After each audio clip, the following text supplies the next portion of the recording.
I'm Lieutenant Hagerson, Public Information Officer for Pelican Bay State Prison, and I approve this podcast. The views expressed are those of the participants and not necessarily of CDCR or Pelican Bay State Prison. This one's called Dreams. Take me as I am, with all the flaws that landed me here in the first place, where prison is familiar as if the course was predestined, and the currents of destiny drives you into a tug-of-war between being of society and being institutionalized, somewhere between the two, and not of any. Somewhere lost in the fairy tales you tell yourself and what it means to be yourself. Forgotten amongst a sea of lost faces, distant memories of friendship remain shapeless, takes you places you're afraid to admit. But I forget that ultimately it doesn't really matter if what truly matters is life. And in life, you just don't know. And that's okay, right? We just go throughout life guessing, hoping that we impact others and keep the numbers of those we hurt down. Try not to look down on those we hurt, and in the process of changing frowns, maybe try to avoid smirks and share smiles so genuine that it has the power to cure. And the earth, well, the earth needs that. Still, I neglect to do it at times. Maybe it's the mind games I play on myself that keeps me confused. Maybe it's the mind games of residing in a dictatorship that makes me feel so used. Or maybe, just maybe, I'm neither, and I'm freer than most. Because now, 13 years gone, my mind state encompasses a myriad of possibilities, and therefore, these walls become too small to hold down a man with dreams. Because what seems to break through the monolith of confinement, whether physical or self-imposed, is people who are stupid enough to dream. You see, oppression can't tether the lift of hope or faith, nor someone with the audacity to be filled with so much love, yet still being filled with so much hate and still dream anyways, despite the social stigma of it. A friend of mine once told me that dreams are the things of the gods. They propel you to the heavens where all the laws of man is non-existent and the laws of nature rules.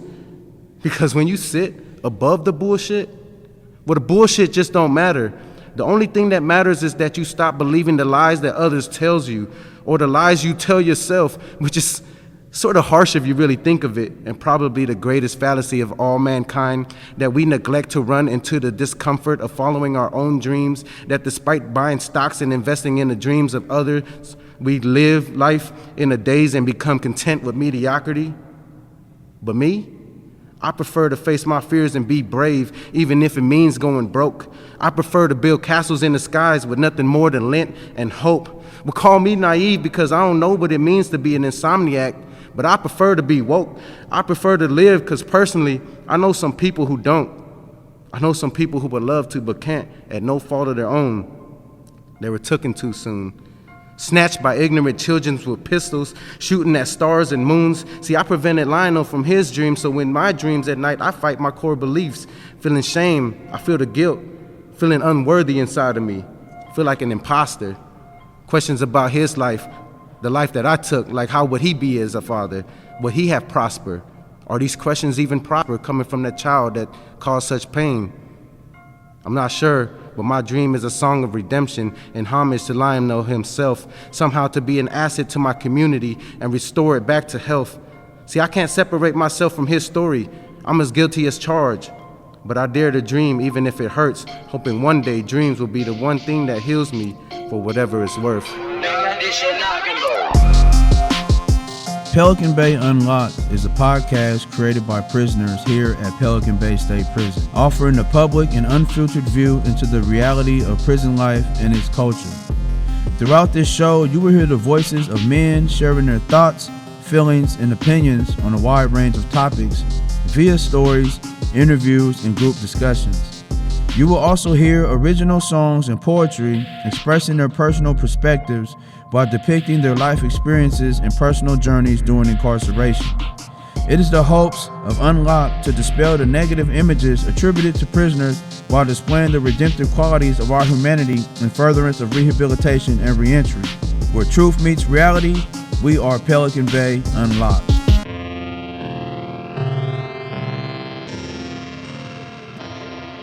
Where truth meets reality. Pelican Bay Unlocked. Reality meets reality.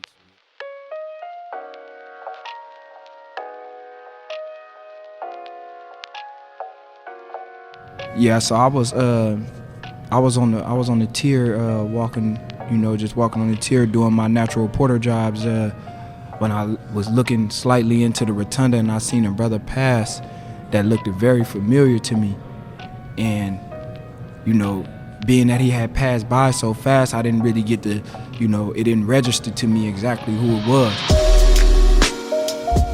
So I continued, going about my activities of that day, and I received a kite. A kite is, basically a small note, from, you usually write it on a little piece of paper or whatever.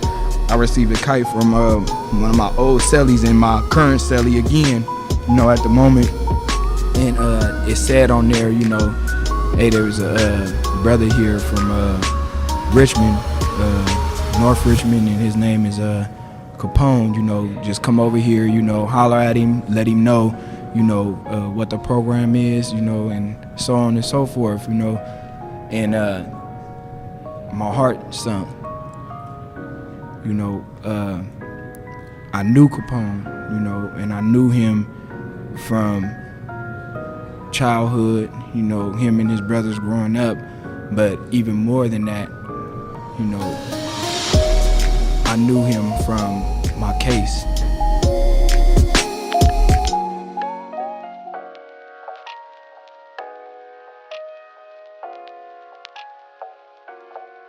All right, everybody, my name is Antoine Johnson. I'm 25. Right now I'm housed in Pelican Bay State Prison. I'm gonna tell y'all a little bit how I grew up and where I grew up at.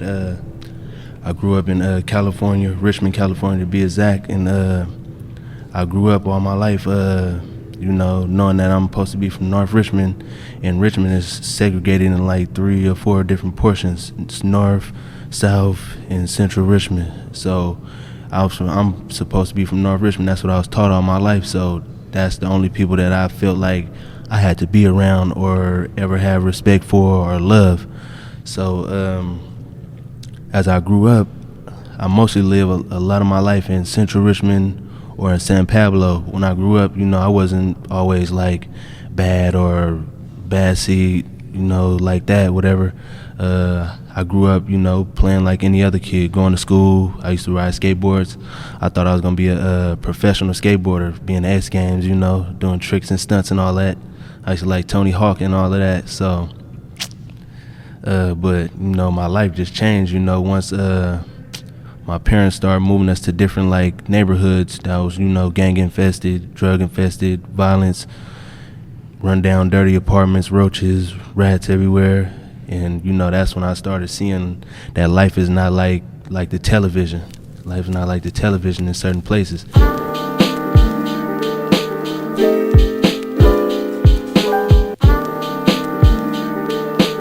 So once I moved to North Richmond, I was still riding skateboards, and when I got out there, I was just like a regular kid, just cool, peaceful, calm. If I was riding my skateboard, I didn't have a care in the world. But it changed once one day I left my skateboard in the driveway, and then I was looking outside of my window, and I seen a dude that was from the neighborhood. He tried to ride the skateboard, and he ended up falling. So when he fell, he stumped my skateboard down the middle, and it broke in half. And it seemed like when he did that, it like a part of me had broke.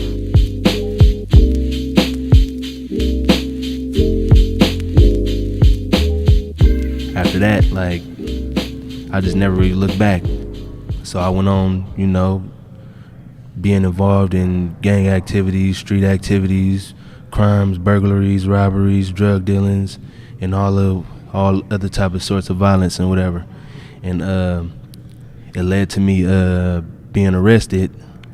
When I was in there, it was dudes I was in there really for murders, attempted murders, violence, guns, drugs, anything you can name, the baddest of the bad.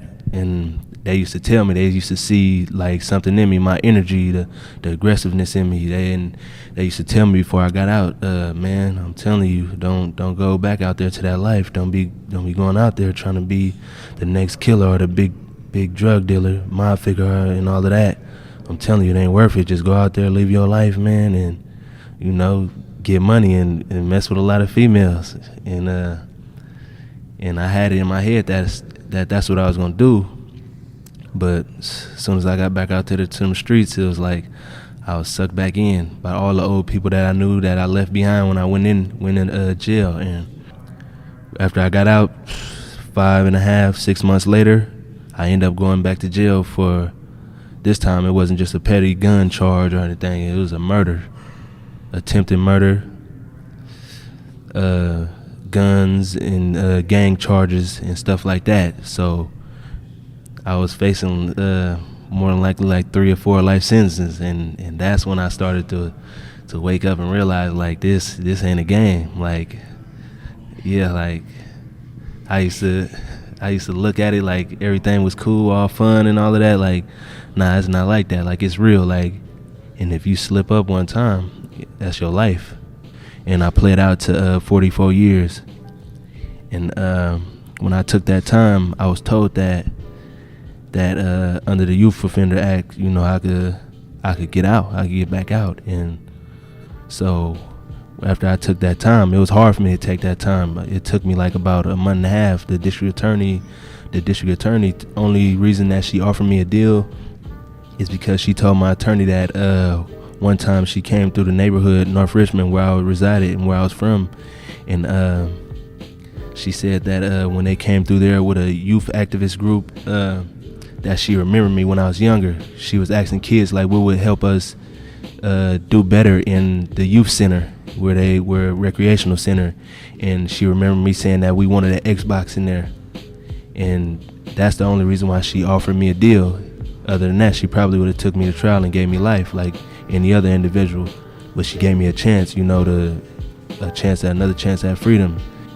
In my mind, I told myself that I'm gonna do something different. I'm gonna change the way I walk, and I'm gonna change my path in the way that I live my life.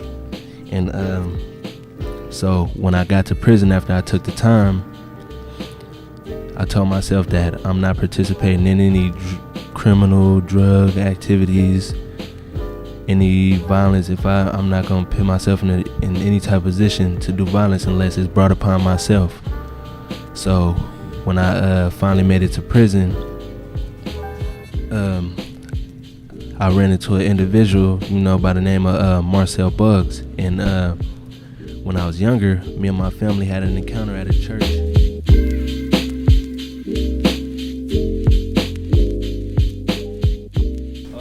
Let's see. How should we do this? How should we voice this? We ask you a question. We go from that. Or we could just be like, "What's up, Pelican Bay Unlocked listeners? Today is going to be a discussion about victim awareness."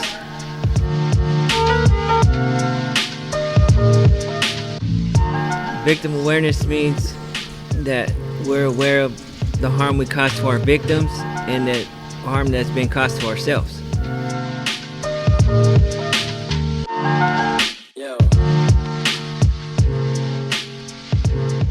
And I learned this from a group that I've been taking. It's called VOGUE, Victim Offender Education Group.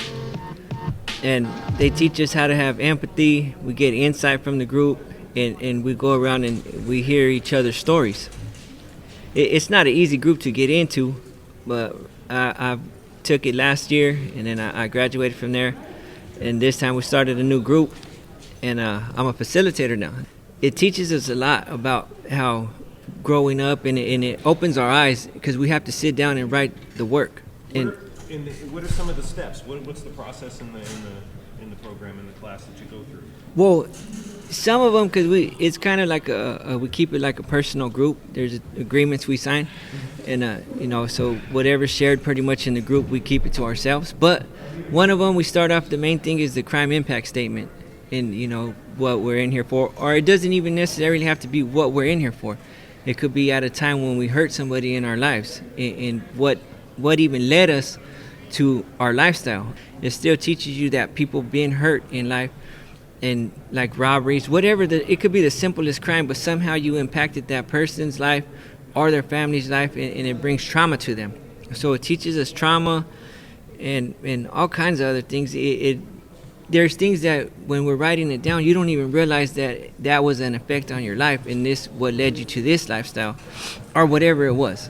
like me, I had situations where things happened to my family, and I lost people that were real close to me, and then that was before that I was always running the streets causing harm to people too, and robbing and drugs and all kinds of selling drugs, everything you could think of, I was involved in it. But I didn't realize the harm I was causing to people until I started, things started happening to loved ones and myself. So it goes back and forth, and it really still doesn't affect you, because it gives you that rage and anger, so you still take that out on somebody else. Because for a minute, we could grow up thinking like, oh, that's the enemy, and that's it. We don't see it, or anybody else. If it ain't our homies, then we don't give a fuck about them. So, and that was a way of thinking for a long time. Like, they're not my homies. I don't know them, so they don't matter to me. And it just went for everybody in general. It's a come up. I'm gonna rob them. That's what I'm gonna do. So it didn't matter to me. But now, as I started growing up and getting older, having kids and all that, then you kind of realize, like, man, if I lose this, or, you get more feelings inside. And that's when you kind of like slow down a little bit. But now that I've been down this long, it like opened my eyes a little more about things. A lot of us, there's so many people that are willing to get into that group, but because they do like 50 interviews and only 15 get in. So people been in other groups, and they're like, when we go back, this is the main, we think about what we did in this group today more than any other groups, because all the stories and everything that we share in there. It could start a conversation. Like, say we didn't have our parents in our life, and then so like I find it where I'll be on the phone and I could say, oh, well, I'm in this group right now, and we talk about this, and then so the family member you're talking to, it could be like, well, how come you weren't here in my life for this reason or that reason? So I have kids and sons, and they're growing up, and last year, like, one of my kids, he was shot, and luckily it was just in his legs. Like, I totally understand from a parent's perspective of the harm it causes to the parent and all that, because like, I'm not out there to take care of my kids because I was in here. I'm not out there because the choice I made and to show them a better path. Because if I was out there to show them, then they would have went that way. They just kind of followed because they think, it's okay because I'm in here. And those are the things that we understand as being in here. We go through those things, and we recognize it now. So we're working on those things that the effects, everything, how Daniel said, this whole thing, everything, that one little crime, that one little choice, that negative choice we made affects so many things in the cycle of everything we did. All those things fall into effect because those are things that get brought up in the class, and so it helps, bring up topics with our families and all that too. And I know there's like the two individuals, the other members from the podcast that are on B-Yard, the stories we're going to hear from them, that's the same thing. They're bringing, because it's trying to forgive yourself for what you did, but in a way you want the victim's family or whoever that you harmed, or whoever in the way of that. It could be the first responders, anybody that's impacted by the crime you committed. Like how to bring, if you had a chance to ask them, to forgive you, even though they have the right not to forgive you. They could be like, well, I feel this way. I don't even want to hear from you. I don't care what your life turns out to be, whatever. But you still got to bring forgiveness to yourself and heal yourself within, so that's not always eating you up and you're dwelling on the same thing over and over. So you got to move forward in life. But you don't forget it. Of course you don't forget it, because those are stepping stones in life. But you got to forgive yourself in some way.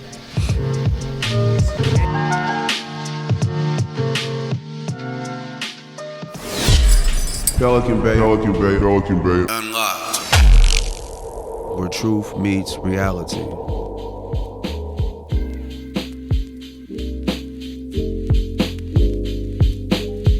Yeah, for my case, in 2010, I had entered a church and I shot, two brothers. Both of those brothers that actually got shot, it was unintended, and I was intentionally attempting to shoot another, and he ended up getting grazed, and over a gang war that had been, going on, prior to my time, but it during my time, it got real heated. It got real escalated, and a lot of things was happening. And so, there was really no, safe ground. But this particular individual, we had grew up, Marwan Crenshaw, we had grew up, together. And when we were younger, we was friends. And, actually from, my father's perspective, we was family. We was,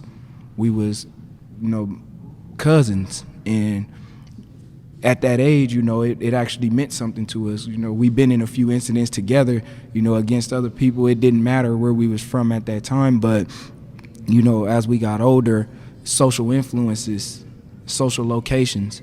I was from the South Side, and naturally, because I was from the South Side of Richmond, we didn't get along with certain parts of, Central Richmond and also North Richmond as a whole. We didn't get along with them, and being that upbringing was something, it played on that bond that me and Marwan had. And it came a time where we had to pick sides, and we did. And that led up to that shooting that day, and that shooting, a month after that, I was arrested and sentenced, convicted and sentenced, to 40 years to life. So as we was growing up, this is around the time we was living in San Pablo, right in the same area as North Richmond. This was just right across the train tracks. It's about like a half a mile away or whatever. So we were going to church, and as we were in the church, my brother Marwan, he was involved in street activities too, and things was heating up. It was a lot of violence coming around and going around here and there. Things were happening to a lot of people, and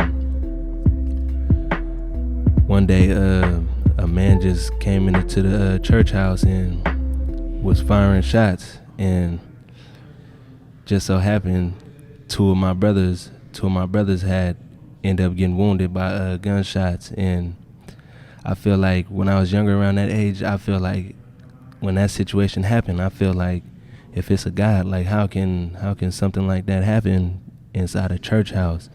So I felt like this was that was a lifestyle meant for me to live, just straight violence and nothing else. Like it's like that situation just shattered any type of hope that I had at that time.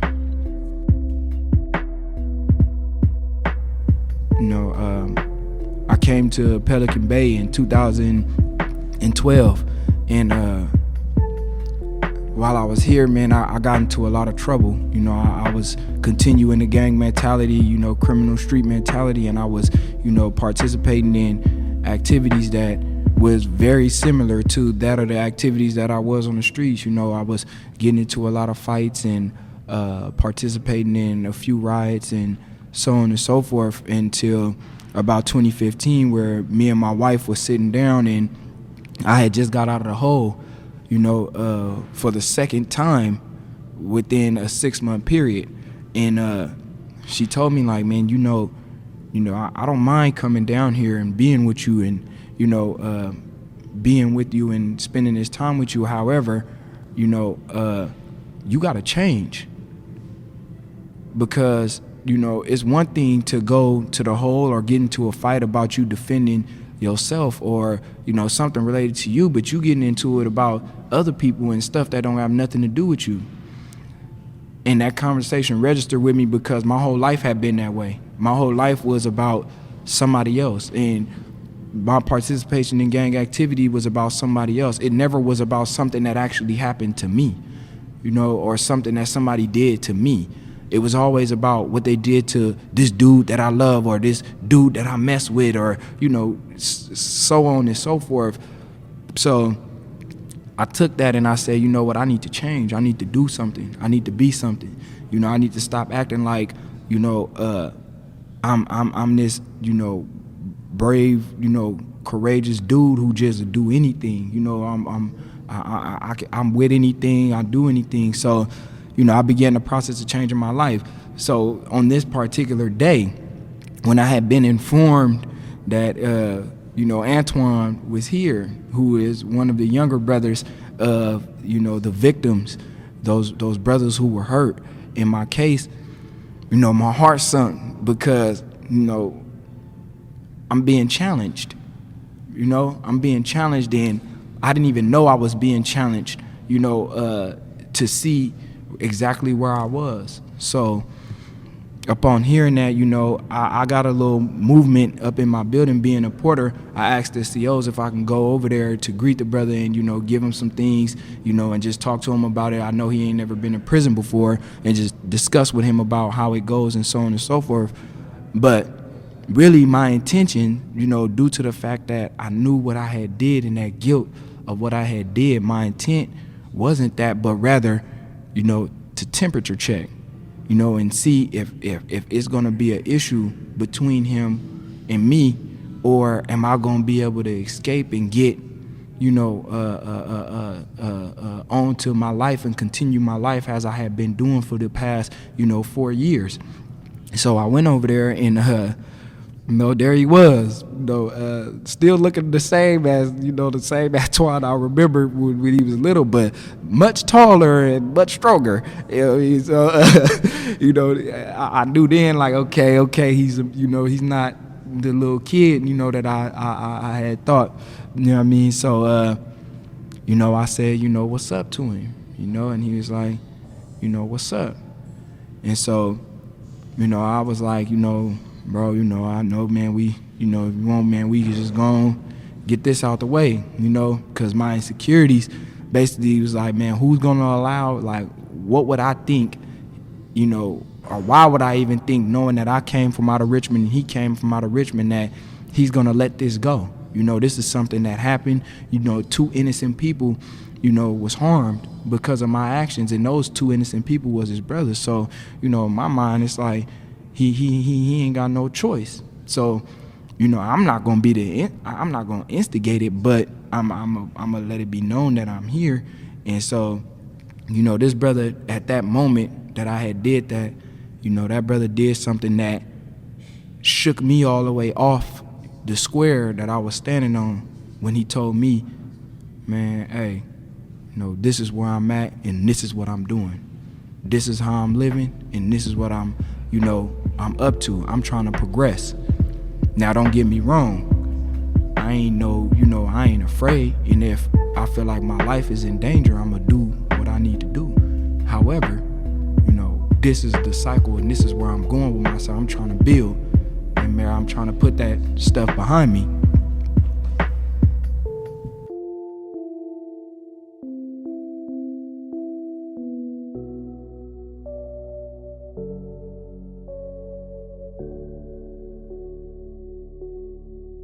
Don't cry for me, live your life in peace.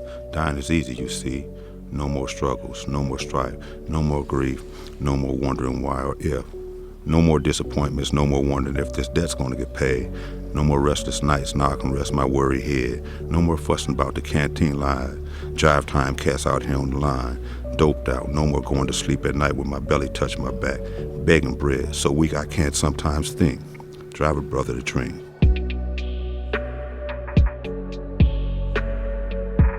Dreams of breakfast, thank the state for that. 2 hots and a box, just enough to keep me alive, but I'm dead inside. Love lost, never again to be found. No, do your crime for the living, cause dying is easy, it's living that's hard. Doing life in the penitentiary, I'll be damned, this judge done going to throw the book at me. Buried me alive, living hell doing time. Scared as hell, dead and I'm still alive, but dead inside. With each breath I take, I feel like my lungs burning inside. I feel breath of the eternal fire. No hope for the future. How do I do it? Do I take my life? What the hell? I'm already dead and buried inside. How do you take the life when your life is no longer yours to take? Gave it all away. Your life belongs to the state. No hope for the future, head spinning. There is no ending because there is no beginning. Got me so confused, what do I do? What is this, some type of sick dream? All the bad things I've seen? Nightmares while I'm away. Just take it all away. Wipe my mind of my memories. Put me back with a clean life slate. I've been to hell. Heaven show me the way. Or am I really dead inside doing time? Eternal fire. Hell here on earth, no way. This can't be what death is like. I didn't see no bright light, only darkness all around. Funny sounds all through the night. Hell here on earth, no way. Prison, what is life really worth? Living hell every moment you're awake. Eternal fire, no hope, no desire, no escape. This is your fate. Do your crime for the living. Don't weep for me. Don't shed one tear for me. Dying is easy, it's living that's hard. Don't cry for me.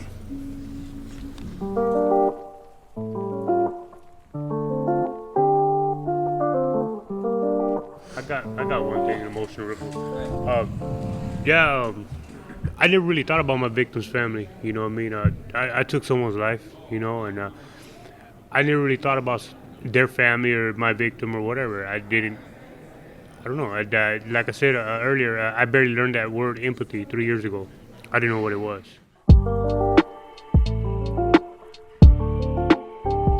The only time I actually really thought about it is when it affected my family. By what I'm saying that is because one of my nieces was sexually abused, and my sister, when before I got busted, my sister she went to prison, and I told my niece and my nephew, I said, you know what, I would never leave you, you know, and I got busted, and I did the same thing my sister did. I left them, you know, so they went through CPS, they went through all kinds of places.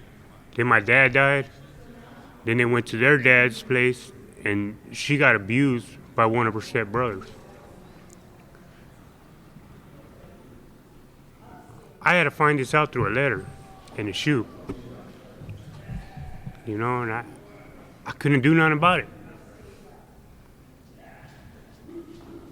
Couldn't do nothing about it, and it's, you don't think about it when you do these crimes. You don't think about not only the people that directly involved, you take somebody's life, whatever, but your own family. And I'm still working on forgiving myself for that, because I sit and think about it. What if I was out there? That wouldn't have happened. You know what I mean? So that's one thing that I'm dealing with, and now by dealing with that, I think about my victim's family and what they went through. They lost a son. The kids lost a dad, brothers, uncles. They lost all kinds of stuff. So there's so many losses that are taken away just by one careless act.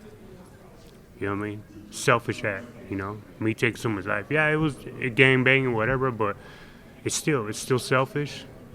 It's still a careless act, and it's unnecessary. You know what I mean? And that right there, it destructs not only your victim's family, it destructs your family. You know what I mean? I have forgiven myself to a point, to a certain extent. But when my niece went around, I'm still working on it. And if my victim's family choose to forgive me, that's their choice, and I respect that. And if they don't, I have to forgive myself to continue on, because I got other issues that I'm dealing with, that if I don't forgive myself for that, it's going to hinder me from healing, you know? You know, yeah, the people say, oh yeah, we're bad, what about the victim's family, stuff like that. I got a family too, you know, and it has affected them, you know? Still affect them, you know, I mean, just, you know, that forgiveness can go like a long way, because you don't know what happens in life and how it's gonna affect people, you know. It affected my niece, affected my family, you know, and basically I lied to my niece and my nephew. I told them I was never gonna leave them. I did the same thing their mom did, you know. So they still hold that. They say they don't hold that against me, but you can still hear the pain they go through. Because I was real close to my niece and my nephew. I used to take them everywhere. I would get up in the morning and they would be in my car before I was in my car, you know, and I would have to take them to a liquor store or something, go buy them a candy or something, and just for them to be able to drop them off and go do whatever I'm going to do, because I couldn't take them where I was going to go and do what I was going to do, you know. But yeah, that's one of the things that I'm still struggling with, you know.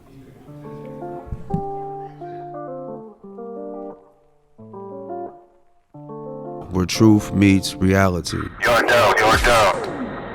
Pelican Bay unlocked. Resume.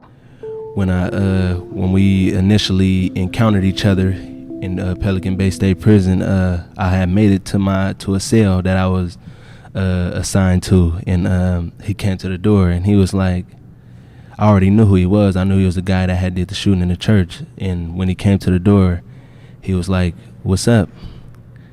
And I'm like, "What's up?"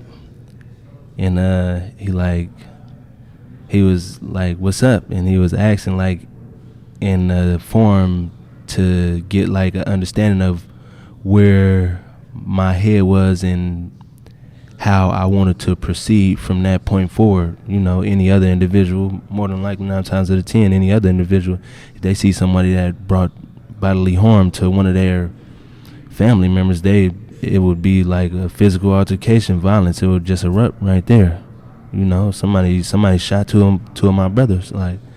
But like I said, I made a decision to change, and I wanted to be someone who not only changed myself, but changed the way that other people think, and be a better example to younger generations that's growing up. Because if somebody doesn't break the cycle, it just continues. Somebody has to break the cycle. And why not here? Why not start with me? Why not start now? You know, like, if I can do it, anybody can. So he was at the door and he was, "What's up?" And I'm like, "What's up?" He was like, in some type of form, basically asking me, is we gonna get down and, you know, have violence between us or whatever? And I told him like, look, bruh, I'm not even on that hype no more. You know what I'm saying? I'm not trying to do no violence. And he said the same thing, like, you know what I'm saying? Like, I done changed too. Like, how I was living at that time and point in my life, I'm a whole different man now. You know, I got kids, I got a wife, I got family, and I got a lot of positive people around me, you know, that's helping me with the process that I'm going through. And I told him that, you know, I want to be a part of that. You know, so from that day forward, instead of causing a problem, we constantly work together to try and solve problems. Instead of hurting each other and other people, we constantly pit our heads together and try and figure out a way to heal people physically and spiritually, psychologically, in any other type of form that we possibly can. And most importantly, each other.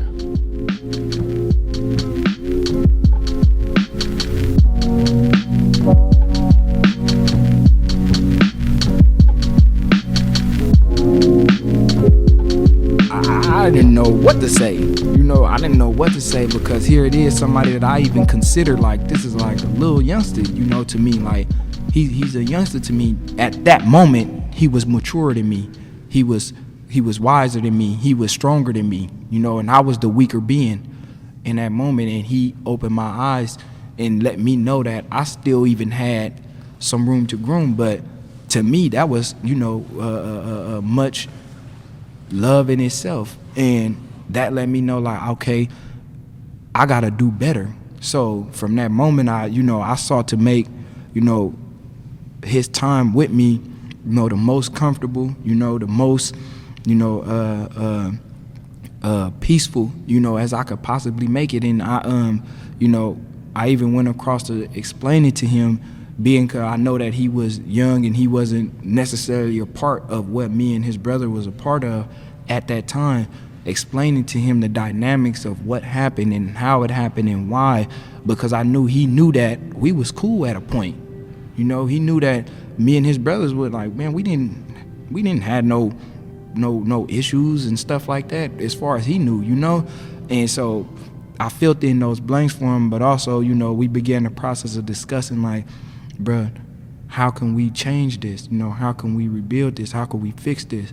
And of course we was uneasy for the first, you know, month, 2 months, you know what I'm saying? Like, but that uneasiness, you know, it got a little bit better over time, you feel what I'm saying? And to the point where it's like, you know, we actually, you know, built a brotherhood, you know, that was separate of other people's opinions. It was separate of, you know, how other people felt. It was about what we felt and about how we were, you know, and what we thought. And that was something solid. See,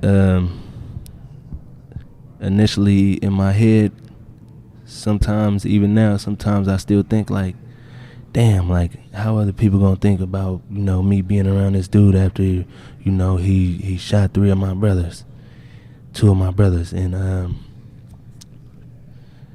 then I tell myself like, that's how I lived all my life, you know, based on somebody else's opinion and perspective on situations that have to do with my life. And I tell myself constantly on a daily basis, you know, that I have to live my life determined and based on what I want for myself. So no matter if my family doesn't agree with how I'm living my life now, my friends, family, or anybody else, I'm gonna live my life based on how I feel. And me and Marcel Buggs, we family. That's how I look at it. We family. Like, I let the situation go, you know. I think about it sometimes, but am I mad? No, it happened so long ago that I don't even know how to feel about it. Like, I'm a child. I was a child at that time. So it's like, it's a relevant situation and something that a lot of people with an open and understanding mind that can relate to situations such as ours, they can learn a lot. And you know, as of now, you know, we constantly work together. And you know, when I was younger, I had dropped out of school around the 8th or 9th grade, so I'm working constantly and daily on developing a skillful mindset and picking up where I left off at, picking my life up where I left off at before I got involved in the criminal gang and street activities or whatever. So I'm in here, I'm trying to educate myself. I'm involved in multiple programs. I'm constantly working, doing homework. Like, if I don't understand something, like, I would call him to the door. Like, Marcel, Sale. I call him Sale. I would tell him like, Sale, bruh, I need help with this mouth problem. Like, it's fractions. I haven't did fractions in about 12 years. So I'm like, bruh, help me with this problem. And he would get me out of my cell when we would sit down at a table together, and he would walk me through this math problem step by step. And I appreciate that, you know. And being at the situation that we done been through, our situation, how we could come together and put our heads together and help each other grow, we broke the cycle. We're changing. Like, although we are in prison for past mistakes, we trying to make up for them every day. Every day we wake up. Every day we wake up and we open our eyes, we take that first breath, that conscious breath, and we look at that concrete wall. We work.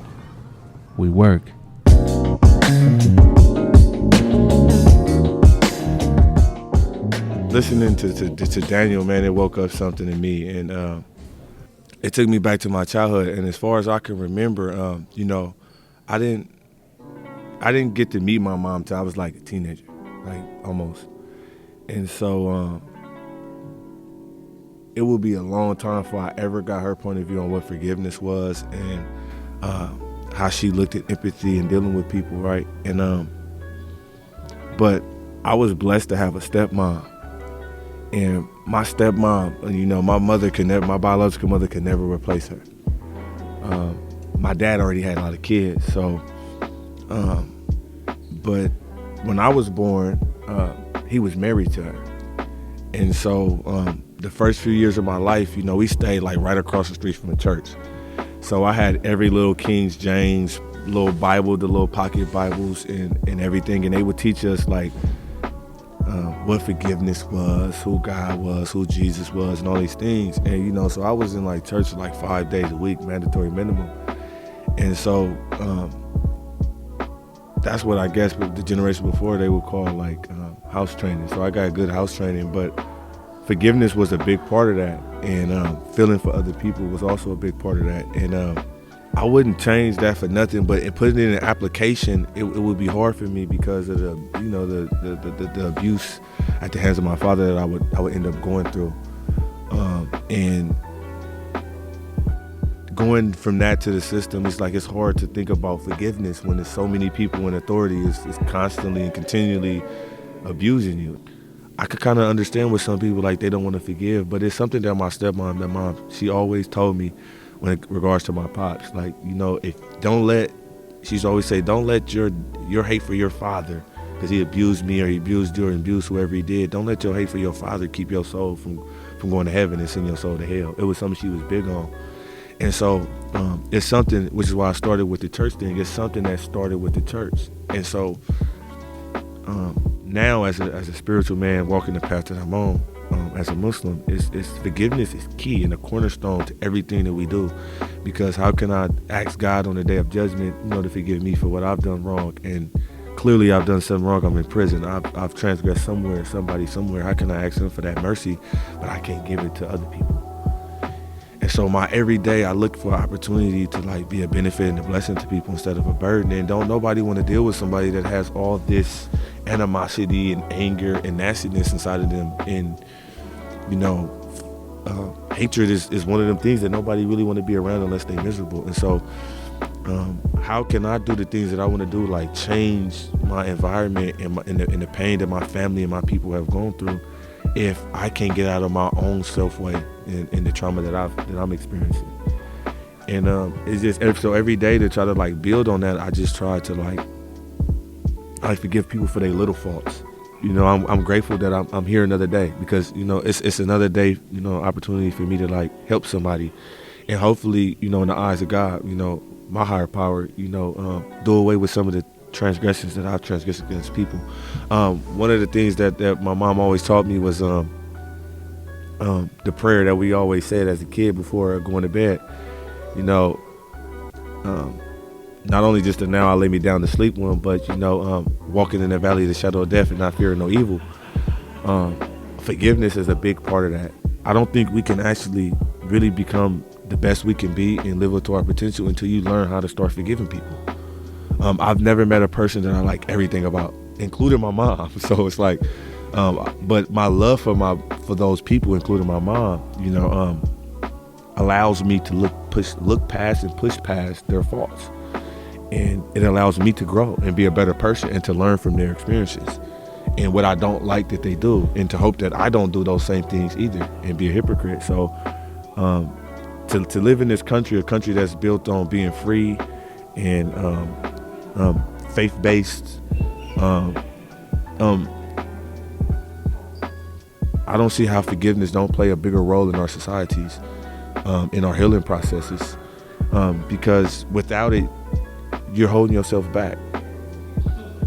That's a daily journey that sometimes I face a little bit, sometimes I face a lot, and sometimes I don't feel the strength to face at all, you know. But the whole process overall, you know, I can finally start seeing, like, you know, all the wise sayings that my mom used to say to me, you know, and I'm grateful for everything that she instilled in me and she gave me, you know, because in this case, you know, I didn't really learn too much from my father. I learned from my mother. So in my case, you know, my mom knows best, you know, and, you know, I wish that then I could have, you know, applied, you know, hindsight is 20/20. I wish then I could have applied when she was telling me about the hatred for my father then, but whether she knows it or not, I don't think I told her. If she listens to this, it'd be the first time she would know. But it finally took hold, you know, not allowing my hatred for my father or hatred for people to cause me to act unjustly towards them, you know. And I since forgiven my father, so he's the only person in this world that I ever hated.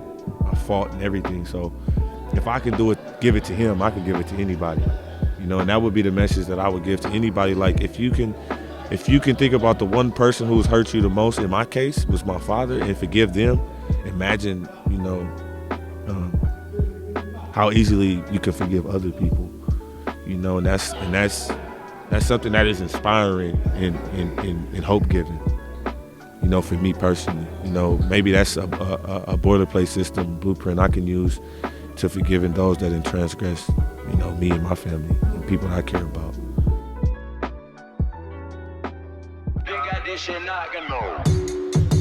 Cold conversation, wholeness embodied, I'm a universal human, pure 52 codes of conscious self-evolution, serving the spirit, lifetime contribution, apply how I'm enlightened, the initiatives proven. I got the power to be a voice for the voiceless, ones overlooked for making the wrong choices. Those souls in need should never be avoided. Expanding my potential, God, I'm glad to be appointed. Conscious mind, subconscious bodies, physically threefold, divine by nature, deeper sense of Trinity. My outlook on life, heat, I changed it willingly. Sanctified spirit within is my only enemy. Exercising my strength solely upon what's right, encouraging whoever to see it, go and embrace the light. I stand for the degraded who most don't want to hear. I know how it feels to feel less and want to disappear. Around the careless where the right is less fortified. Unimportant foolishness, troubled souls get glorified. Making it hard for the wise to help change lives. Narrow minds won't know egotistical override. You can't feel my pain, but you can understand it. Riding on the kickstand where the equal get underhanded. Keeping myself afloat, my path I had to manage. Look around now like where was the help when I crashed landed. Slandered by many and my spirit feel is worth it. Thanks I'm learning daily working up living up to my purpose. Look around, common sense is clearly murdered in the midst of evil, chancing at taking the right further. I'ma be heard, if not then I'ma be felt. I'm getting used to being singled out cause I'm a difference maker. I act the part cause me I ain't gave up on. I'm clearly understood but still belittled by my own kind. And never mind, humanity, humankind, kind is lost in man, that's plural, how is it mankind? I'm being wise like segregation is unified. Faction builds unity, it broadens as it is utilized. Lost in the pit by myself, heart aching, striving for what's right in a place where people don't make it. Evil is excessive, walking straight in here is dangerous, so I'm here to motivate those timid to make changes. Prejudiced minds confused by manipulation, by your soul see everything racially motivated. What I store in my thoughts is the major factor, unliked by many cause I stand for all lives matter. I'm on a plane where every soul's magnificent. Most brush me off cause what I have to say is significant. Revealing me to self's the only way to conquer odds. Coincided with my intuition, so I'm one with God. Cold conversation, man. Bad mother.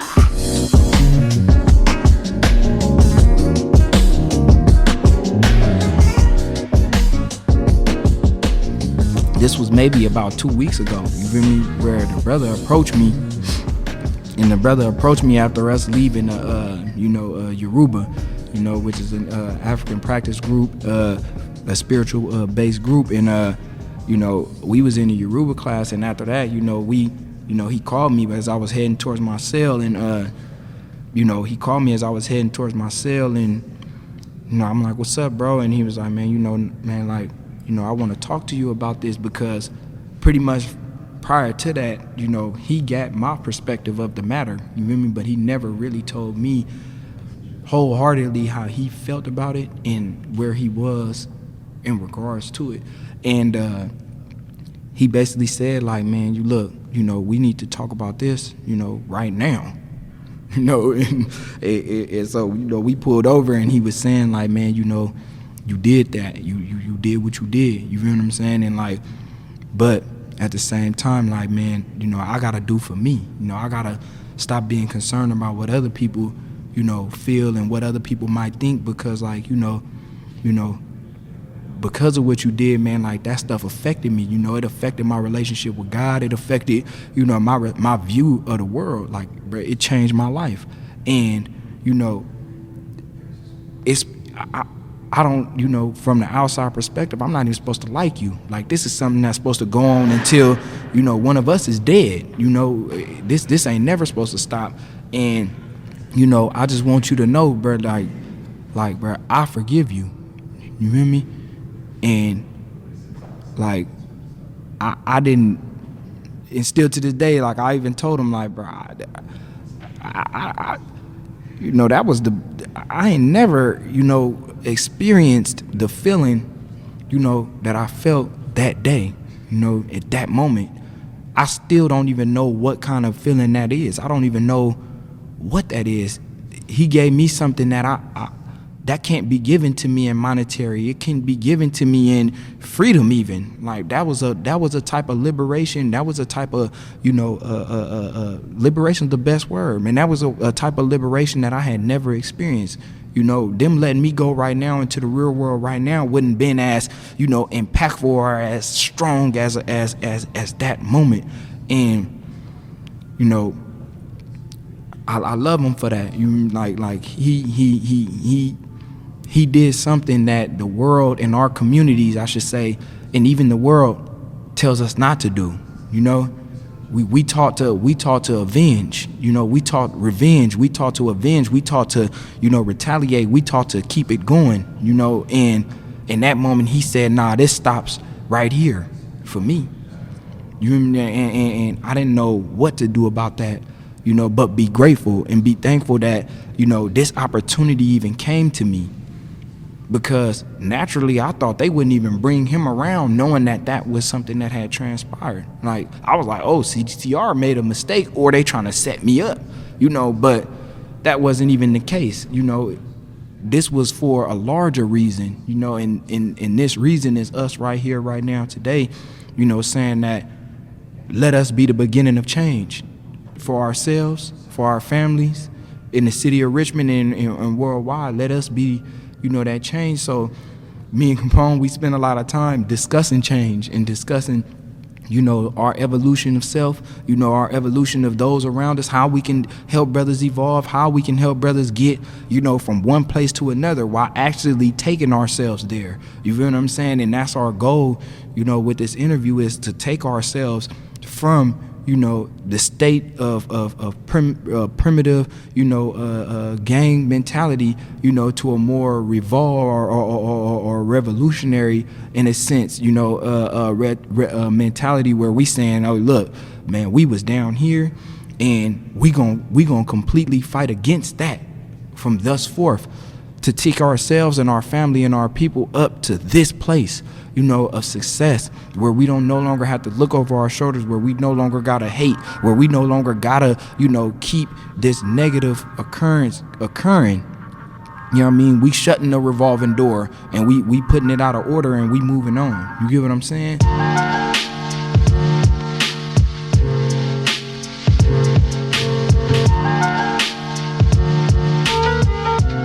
Hello world, it's your boy Abdul Hafiz signing off for the panel on the Pelican Bay Unlocked podcast. We have just listened to the men speak about forgiveness and the power thereof and related topics like trauma and healing. The driving force behind this episode was the power and redemptive qualities and effect that forgiveness brings and can bring to all of our lives. Our hope is that this episode provokes spiritual, emotional, mental, and physical stimulation as it pertains to the healing properties that forgiveness can restore to us all, regardless of background, creed, or any other divisive labels or circumstances can, will, and often does cause if we allow them to. We at Pelican Bay Unlocked hope that you, the listeners, realize that we all have more in common than we don't, and use this transformative process called forgiveness to, at the very least, begin to have a dialogue about the necessity of healing, communication, and community, and the roles that we all play and must begin to play in these processes. For any reason, if we have offended anyone, which is not our intent, we sincerely and humbly ask for your forgiveness, as we all, free and incarcerated, are in dire need of forgiveness. We encourage you all to share your opinions, viewpoints, and thoughts on our website, PelicanBayUnlocked.com, and ask any questions for us to discuss and cover in the later podcast at producer@PelicanBayUnlocked.com. Also, we ask that you check out our video link of Paul doing the cell challenge on our website to vicariously experience the effects, challenges, and insights that such an experience like the cell challenge can bring to your lives and hopefully inspire you to participate.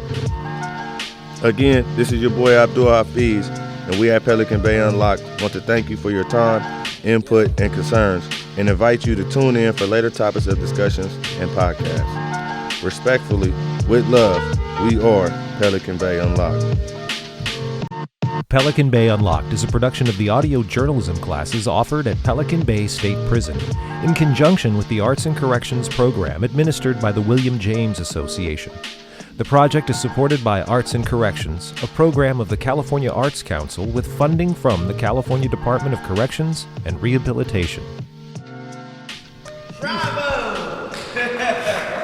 Hey, that